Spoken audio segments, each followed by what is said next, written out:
Hello, and welcome to the next installment of Law & Order, the video series where I look at and unpack stories from games. In this one, we'll be looking at Fallen Leaf's sci-fi drama game, for Solis. I'll admit I didn't know too much about this game. I didn't see it advertised much. I merely stumbled across it in the PlayStation Store. It's currently on PC as well, but not on Xbox. I'm not someone who hates walking simulators. I don't need guns and action to have a good time. Sometimes if a game has a great atmosphere, great design and a great story, then I'm sold. The tension and the mystery at the beginning of the game was incredible, and the story was great, but as with a lot of games, the intricate parts of the story, sometimes crucial parts, are easily missable if you're not looking in the right place. I enjoyed this game, probably because I've always been intrigued by space and other planets, and I loved games like Deliver Us the Moon and its sequel Deliver Us Mars, along with games like Observation. Because this is a new game, there will be major story spoilers in this video, so you have been warned. But that's it for the intro. Let's get into a basic telling of the game's plot, and we'll follow that with an unpacking of the story.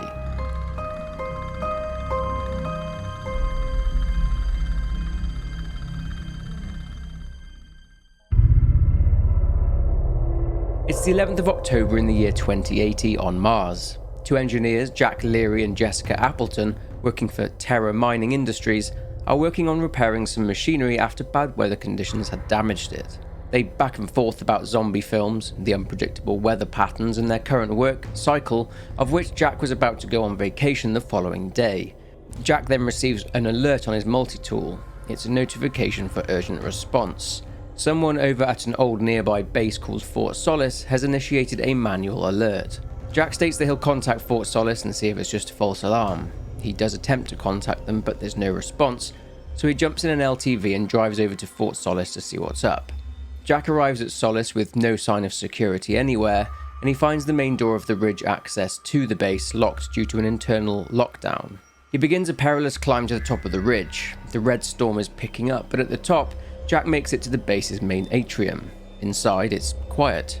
There's no one there. After getting a grilling from Jessica for removing his helmet, Jack investigates the atrium further. He heads into the crew quarters, but again finds absolutely no one there at all. He thinks he can see someone inside the crew canteen, but he can't access it, and there's no trace of anyone in the actual living quarters area either. Jack enters the quarters of an employee named Helen Dunpart. She's the site's senior botanist, and he discovers a video log saying that someone called Taylor is becoming increasingly hostile to the work they are doing there, despite the people that their work could potentially save. She talks of something called Compound 26, and shipping that compound to other sites. Jack also finds a plant on the desk labelled Sample C26. Stepping into another employee's private quarters, an employee called Claire Smith, the HR manager, Jack obtains a level 1 clearance card which he uploads to his multi-tool. Stepping into a bathroom, Jack finds a towel covered in blood. Surprisingly unperturbed by this, Jack leaves the crew quarters and heads towards the medical bay to find the chief medical officer, Wyatt Taylor, to see if he knows what's going on. Things take a sinister turn when Jack discovers a large pool of blood in the medical bay. Further investigation leads Jack to a supply room, inside of which he finds an SIA suit belonging to Officer Taylor, which as well is covered in blood. There's still no sign of Taylor anywhere, but Jack manages to gain access to the surgery and makes yet another disturbing discovery. A deceased security officer by the name of Oscar Richardson. Richardson appears to have been stabbed. Jack finds a video log from him and it confirms why the place is so empty, as a lot of the crew members have already left and departed for a place called Centerpoint, which is the main Terra site. Some good comes out of the situation as Jack obtains a higher clearance, level 2 keycard. Jack tells Jessica to update Central and he agrees that he should just leave. Leaving the surgery though, Jack spots someone closing the door to the stairwell and the medical bay starts to depressurize.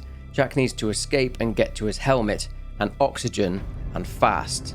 Luckily, Jack finds a maintenance hatch in the furnace room, uses it to escape the medical bay, and he makes it to his helmet. Crisis averted.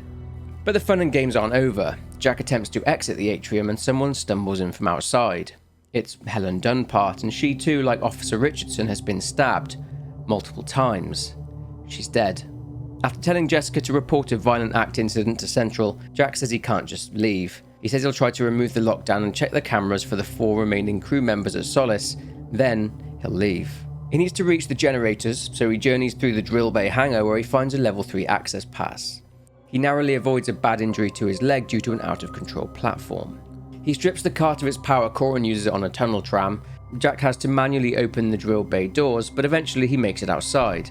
It's not long before Jack discovers another crew member, unfortunately deceased. It's a man named Nick Tout, the drill operations manager. He's without a helmet and his suit. Jack pushes on and arrives at the maintenance unit.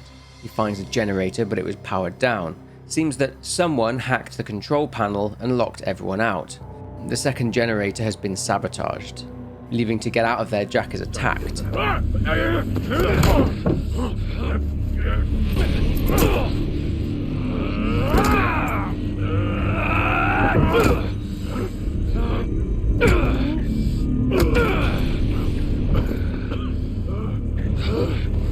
Who else answered the alarm? How many are with you?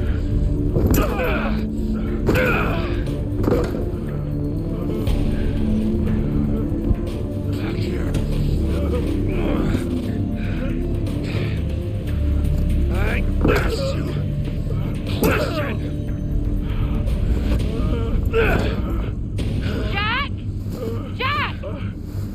Jack! Jessica frantically tries to get hold of Jack, to no avail, so she hops into an LTV and heads towards Fort Solis after Central told her that Central security forces will not get to Solis until the morning. Her LTV breaks down and she has to take cover from the storm, but after it calms down she walks the rest of the way to Solis. She arrives and opens a door using tools. She is surprised by someone. It appears to be Nick Tout, or rather someone wearing his suit. He's acting very strangely, but he does introduce himself as Nick. Remembering that Nick Tout is actually deceased, Jessica makes a run for the airlock and shuts the door. This man is the one that attacked and took Jack. He gets very angry when Jessica doesn't open the door, but he eventually leaves. Heading to the place she last had contact with Jack, which was the maintenance unit, Jessica finds no trace of him. The man speaks to Jessica over the radio and says that Helen Dunpart tried to silence him and that this, whatever this is bigger than either of them, but that he is looking into Helen's work. He invites Jessica to the greenhouse so she can see Helen's work for herself. Assuming that Jack is there with him, Jessica heads towards the greenhouse. She discovers that not only does it need level 5 access, she currently only has level 3, but she needs to lift the lockdown too. She heads to the communications hub and enters the server room. She's shocked and freaks out when she finds another deceased crew member, a man named Asim Nadiri. Jessica reboots 5 specific servers and manages to reboot the system. She then receives level 4 clearance, but she needs level 5 and Adam Hoskins, the site manager, has it. According to the surveillance, he's in the canteen, so Jessica heads to the crew quarters. The mysterious man speaks to Jessica once again and tells her that he's trying to contain the situation that Helen created. Inside the canteen, Jessica finds the final crew member, Adam Hoskins, dead. He's been strangled. The powers of deduction mean that the killer is obviously Wyatt Taylor. Jessica manages to obtain the level 5 clearance card and heads towards the greenhouse. Taylor pleads with Jessica to stop, that she doesn't know what she's doing, and that he is saving lives. She enters the greenhouse. It seems they have been successfully growing fruit and vegetables on Solis. Jessica also finds the results of the tests that Helen Dunpart has been carrying out. She, along with her team, created something that Wyatt was determined to prevent from leaving the site. This something was Compound 26. She was doing this as a part of something called the Frontier Project. Making her way around the greenhouse, Jessica is attacked by Wyatt. She manages to get the better of him and he retreats. She finds Jack and Wyatt is back again. Look, I read Helen's work. You can report this. Helen's work? You read Helen's work? What about my work? And I did report this to everybody. And you know what they did? What? They suspended me. Me, of all people. They came for me. At my facility, and they took everything. We can walk out of here, tell everyone what we know. These were my colleagues. They were my friends. Then my family. You know what it feels like? To realize you're never going home again. We can. We all could. That's sweet. But your hand's shaking? Yeah. That's the first sign. And after that, it's not good.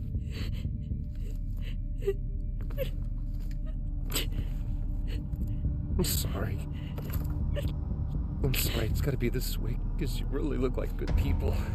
A fight breaks out and Jessica gets injured. However, Jack wakes up and knocks Wyatt out. They escape to the airlock, but Wyatt just doesn't quit, and he kills Jessica. Jack struggles against the wind and the storm outside, but makes it to the hangar. None of the vehicles seem to be operational, and Wyatt is back again and searching for Jack. The two fight and both get badly injured. Just as Wyatt is about to kill Jack, the central security team turn up and shoot Wyatt, killing him. They ask Jack to identify himself, and the game then ends. And that is what is considered to be the good ending. There is an alternate ending where if Jack isn't quick enough in making it through the storm, Wyatt catches up to him, and after a fight Jack is killed, along with Wyatt, who is injured after falling on his axe. And that's it for the plot. A lot to unpack here, so let's begin by looking at the setting of the game. So if you hadn't gleaned it from the story, Earth is in trouble. It's essentially running out of oxygen. It's not too clear on when exactly things got so bad, but by the year 2080 it's considered urgent enough to start looking at ways to terraform and colonize Mars so it can support human life. At one point in time, Earth had an Earth expedition force, and Jack mentions at one point people fighting over territory, but the game doesn't really elaborate on this any further. Regardless, the efforts to terraform and get Mars ready for human colonization was at full speed. It's not clear whether parts of Mars have been colonized at this point, but it is possible seeing that Center Point seems to be a place where people live. I'm guessing different mining companies got various private contracts to work on Mars, and one in particular was Terra Mining Industries. Their vision was clear: to research and advance space exploration and colonization, or in their words, to build a brighter future. They established the main base, the aforementioned site called Center Point, where all the higher ups resided and worked, and there was Fort Solis, another site called Fort Minor, at which Jack and Jessica were based, and also another new site called the Lunar Baltic Station. There may have been more sites, but the game doesn't tell us if there were.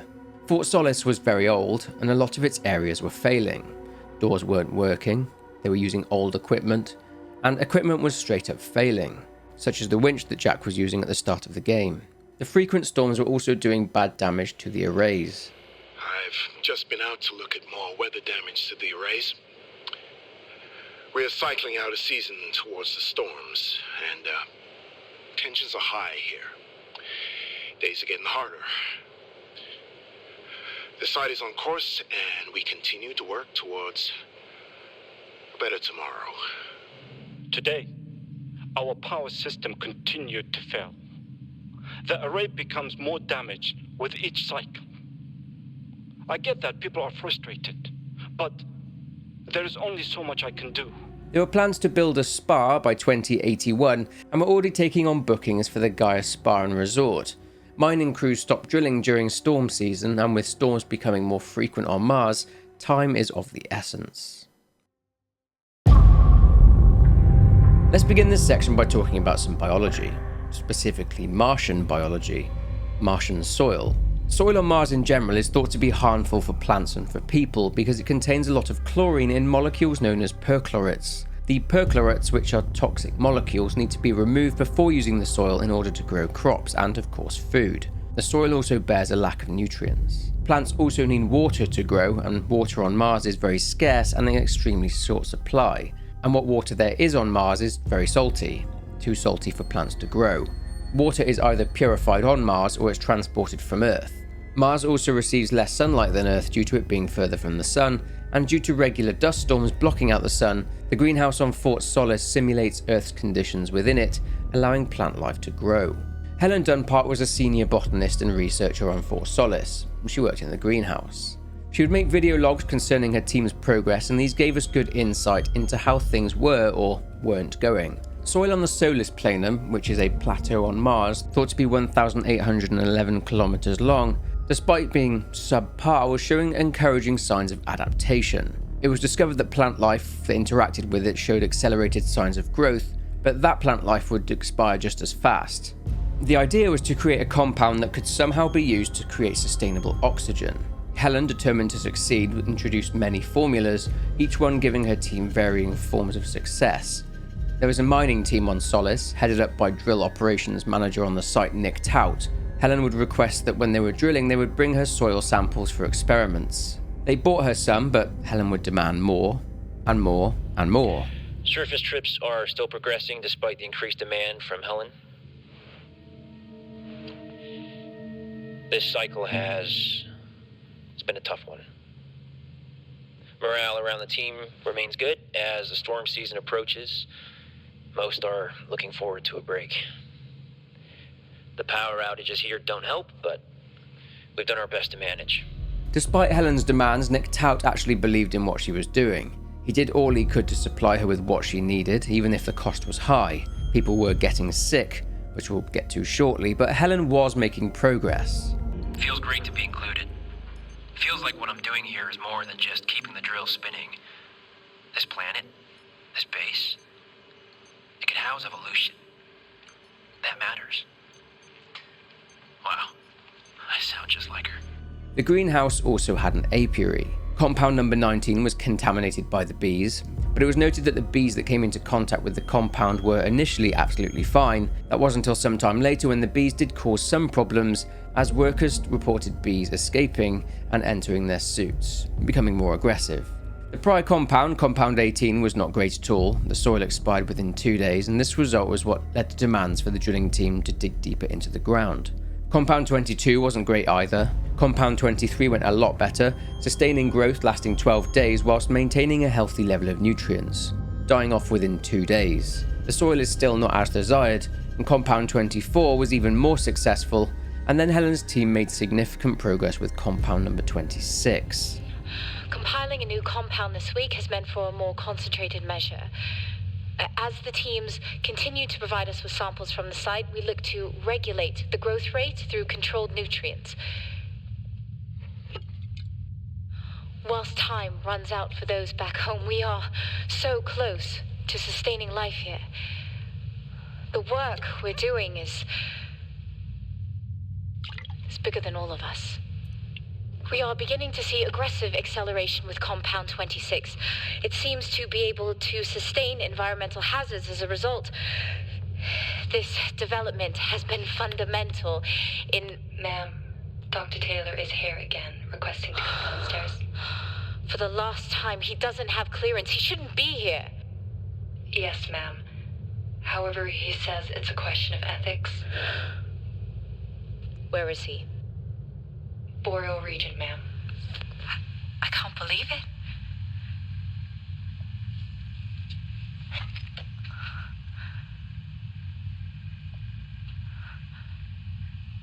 We did it, Mom.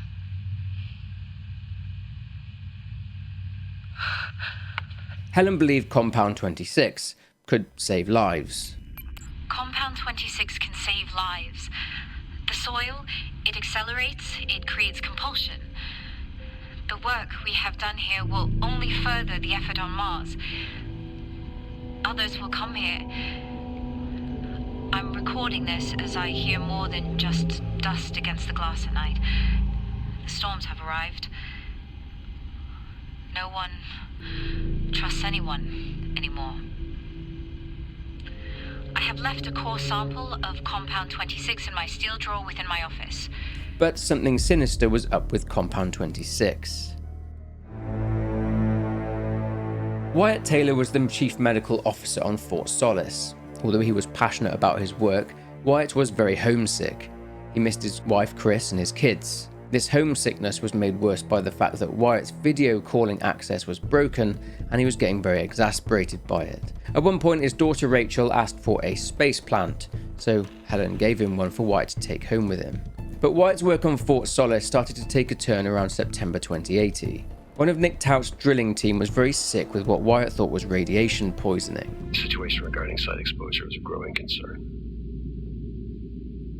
I've spoken with Tout numerous times, increasing safety regulations.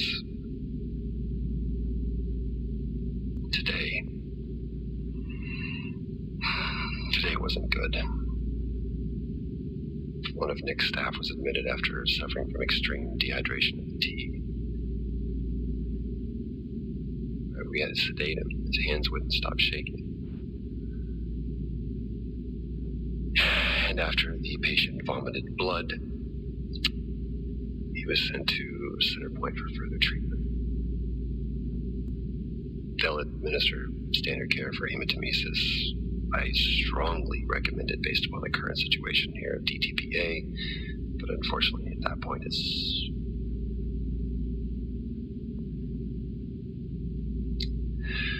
Either way, the incident has been reported. Another engineer named Dawson Roberts followed, showing more signs of radiation poisoning. Another engineer, Salim Aitor, followed, complaining of dizziness, and he too was considered to be suffering from radiation sickness. He treated the pair, then warned various residents and heads of departments about radiation exposure, and they did seem to listen. Okay, some good news.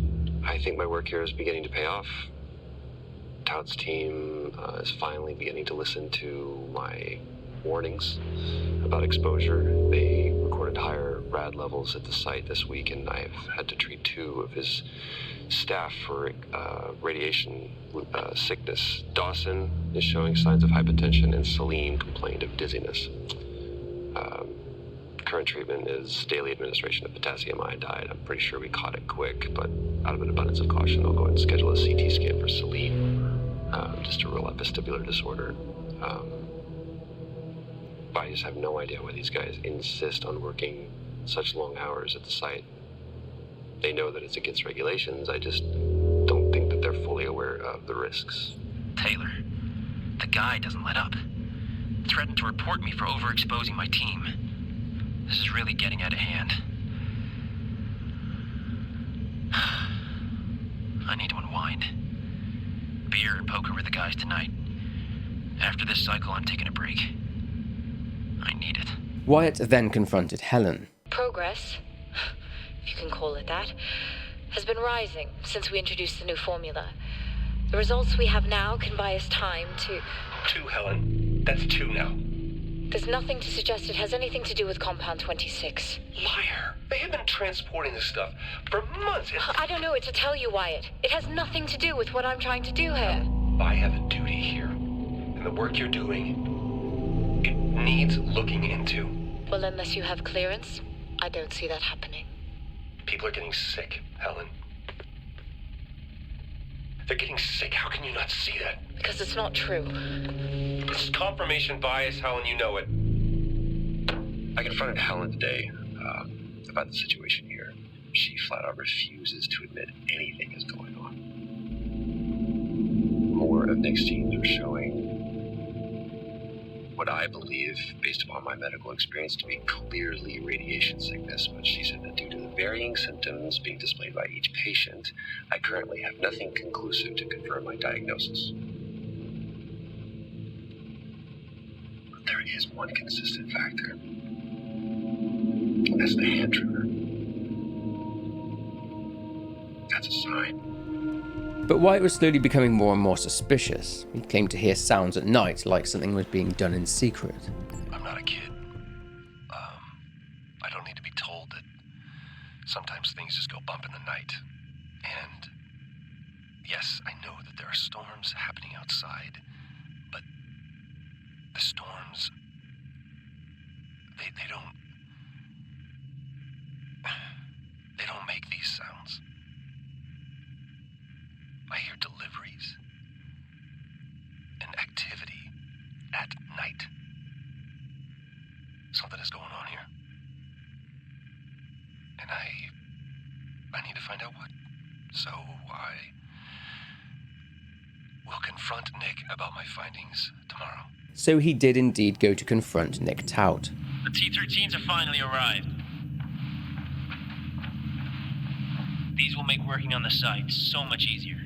I'm looking for...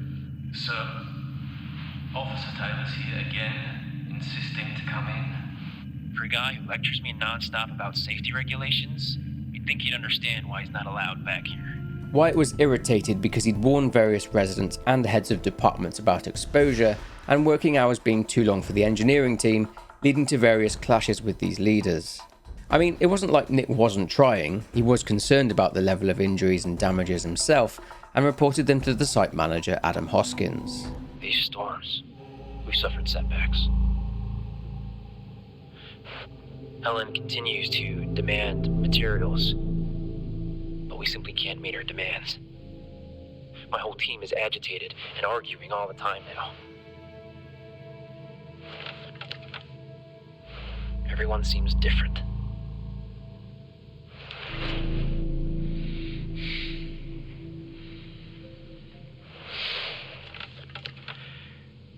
I'm not sure how much longer we can keep this up. Something has to give. I need to speak to Adam. Injuries, damages. I've never seen anything like it.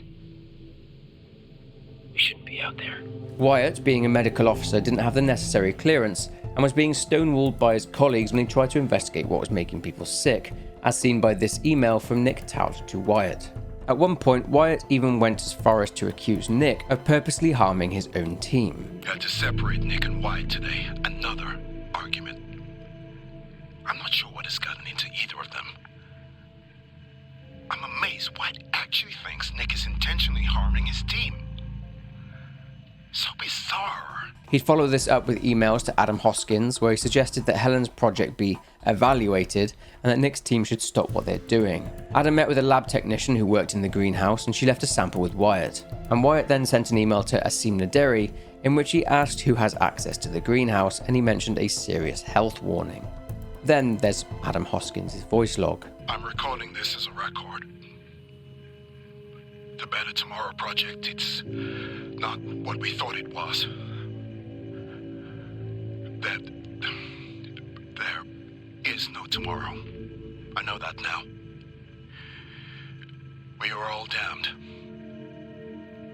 The Frontiers project needs to be shut down. I've spoken with Wyatt and we have filed our complaints to Central. I'm sorry, Alan. Forgive us. We were fools to ever think there wouldn't be a cost. It seems that Hoskins was on Wyatt's side, and they both filed complaints with Central. So Wyatt not only started to become more and more persistent, but also more and more aggressive. More towards Helen and her work than anyone else. He believed that Compound 26, along with her entire project, was incredibly dangerous, and Oscar was asked by Helen to keep an eye on Wyatt. An email to Adam from Oscar Richardson, however, states that Adam had removed Wyatt's complaint about the health of people working in the greenhouse, and Richardson demanded to know why. This smacks of a corporate cover-up. Nick Tout was also getting fed up with things getting out of hand, and he requested a transfer to another site after the storm season had passed. Everything is getting out of hand on Solis. The truth is that Helen, or rather her work, was being protected by Jack Stevenson, the head of research and development for Terra. Her work was considered of utmost importance, and we're about to understand the scope of just how important her work was considered to be by Terra. You try to reason, but Helen refuses to acknowledge the damage that she is doing. She even reported me to Central for exceedingly aggressive behavior. Me.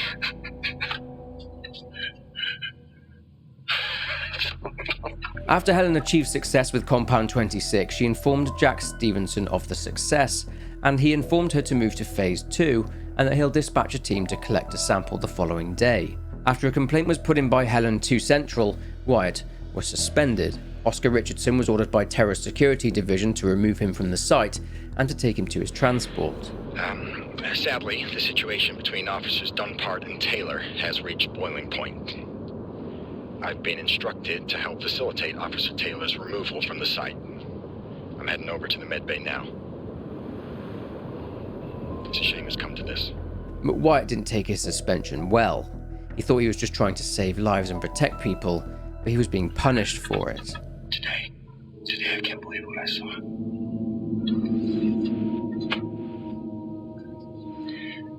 It's the soil. It's always been here, literally right under our feet. What has happened here cannot happen on Earth. Can you imagine the consequences? If people were to take this infection back home with them, I mean, Jesus, I almost brought a plague back home for my daughter. I have a moral obligation to contain this and prevent it from spreading. I reported the incident to Central. And Oscar is on his way over now, and he can help me access the greenhouse.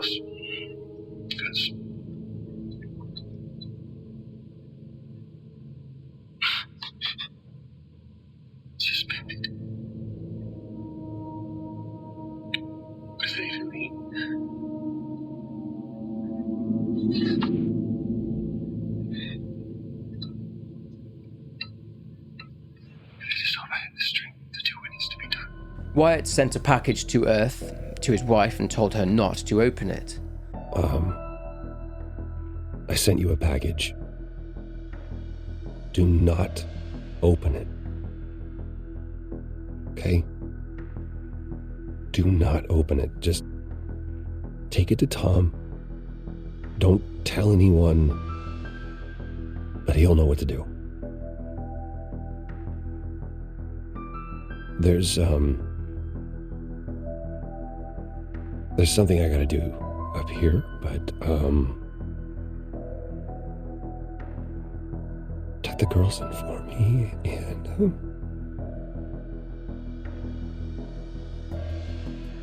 give him a kiss. I love you, Chrissy. Wyatt then convinced himself that the only way to contain things was to kill the 5 remaining crew members currently there at Solis. He then resorted to extreme measures to ensure that Compound 26 does not make its way into the wrong hands, into the hands of Terra's research and development team, because God knows what they would do with it. Even Helen considered that what she was doing might in some way be wrong. Progress. It's a funny thing, really. You are so preoccupied with whether you could. You never stop to think if you should. So Wyatt killed Oscar Richardson first after he followed Wyatt into the surgery in the medical bay, as Oscar was to escort Wyatt off-site. Wyatt then stabbed and killed Richardson. A fight must have taken place as Wyatt, judging from the bandages in the storeroom, must have gotten injured as he looks to have treated himself. He then changed his suit, which is the one that Jack found in the supply room in the medical bay. Wyatt then took out Asim Naderi and Adam Hoskins. He attacked Helen Dunpart in the greenhouse, stabbing her, leading to her stumbling into the atrium, dying as she entered the airlock. Wyatt then appeared to make a video log after all this had happened. There's no going back. Now I just have to finish it.